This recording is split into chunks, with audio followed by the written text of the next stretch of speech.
ఏమండి మొన్న ఏప్రిల్ 22లో జమ్మూ కాశ్మీర్ లో జరిగిన సంఘటన గురించి మాకు అసలు ఏం తెలియదు. ఆ పూర్తి వివరాల గురించి మాకు తెలియజేయండి. జమ్మూ అండ్ కాశ్మీర్ లో పహల్గామ్ అనే దాంట్లో 28 మంది టెర్రరిస్ట్ అటాక్ కి గురయ్యారు. వాళ్ళు టెర్రరిస్ట్ అటాక్ కే సహా మొత్తం టెర్రరిస్ట్ అటాక్ మొత్తం వాళ్ళు ఎందుకంటే అక్కడ టూరిస్ట్ వెళ్ళారు. వాళ్ళు మొత్తం లీవ్ చేసి అక్కడ మొత్తం ఎంజాయ్ చేయడానికి. కానీ వాళ్ళకి తెలియని విషయం ఏంటంటే అక్కడ టెర్రరిస్ట్ ఉన్నారని.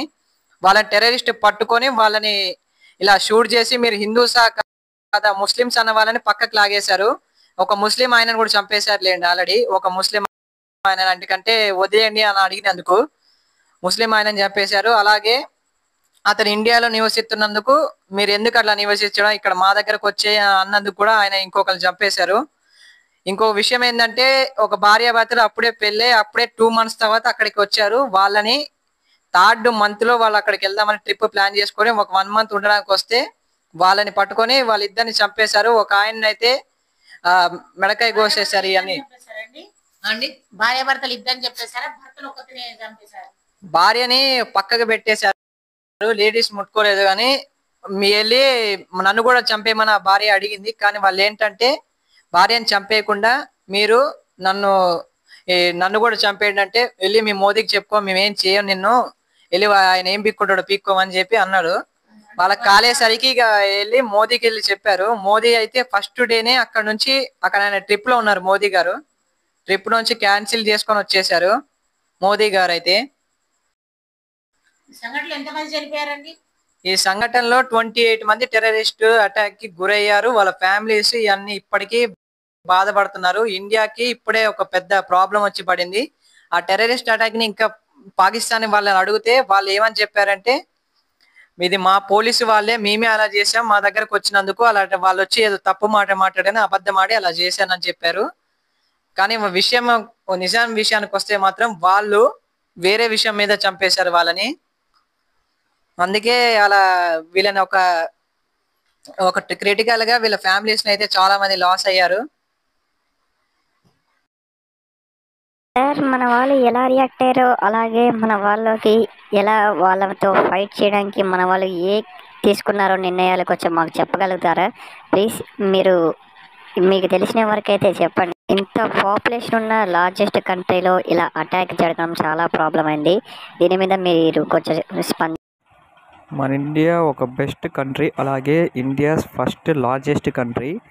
ఈ ఇండియాలో ఇలా జరగడం మనకి చాలా ప్రాబ్లం అండి. ఎందుకంటే ఇలా అటాక్ జరిగిన తర్వాత మన వాళ్ళు చాలా నిర్ణయాలు అయితే తీసుకున్నారు.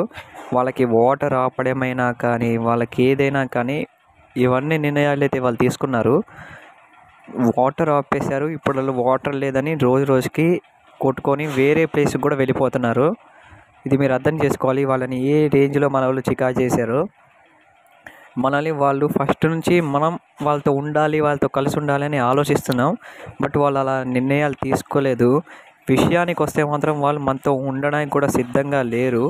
ఫస్ట్ నుంచి ఇప్పటిదాకా బెస్ట్ అండ్ థింగ్ ఏంటంటే మన వాళ్ళు వాళ్ళతో ఇంకా మూవ్ అవుతూనే ఉన్నారు ఇప్పటికీ.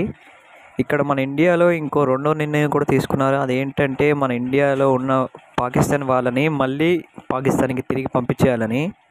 మీరు అర్థం చేసుకోవాల్సింది ఏంటంటే ఇక్కడ చాలా నిర్ణయాలు అయితే తీసుకున్నారు.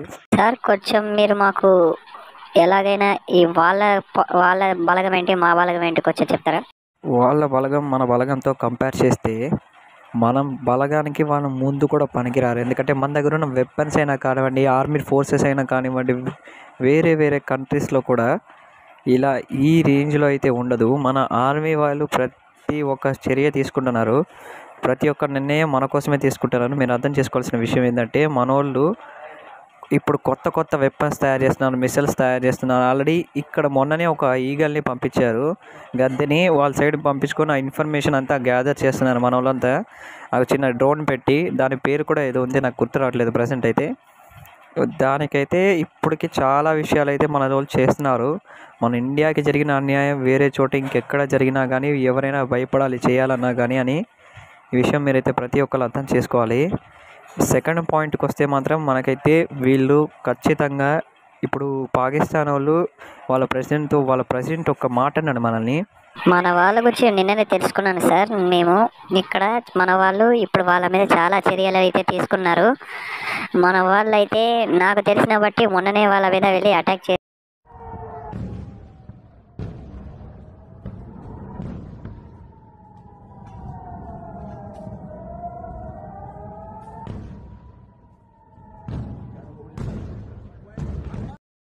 నాకు తెలిసిన బట్టి అయితే 100 పీపుల్ టెర్రరిస్ట్ వాళ్ళనైతే చంపేశారు మన వాళ్ళు అయితే పాకిస్తాన్లో వాళ్ళ స్థావరానికి వెళ్ళి వాళ్ళనే చంపేసరికి పాకిస్తాన్ అయితే ఇప్పుడు గజగజ వణుకుతుంది. అసలు నాకు తెలిసిన విషయానికి వస్తే పాకిస్తాన్లో ఇప్పటికే చాలామంది జాబ్ కూడా రిజైన్ చేసి వెళ్ళిపోయారు.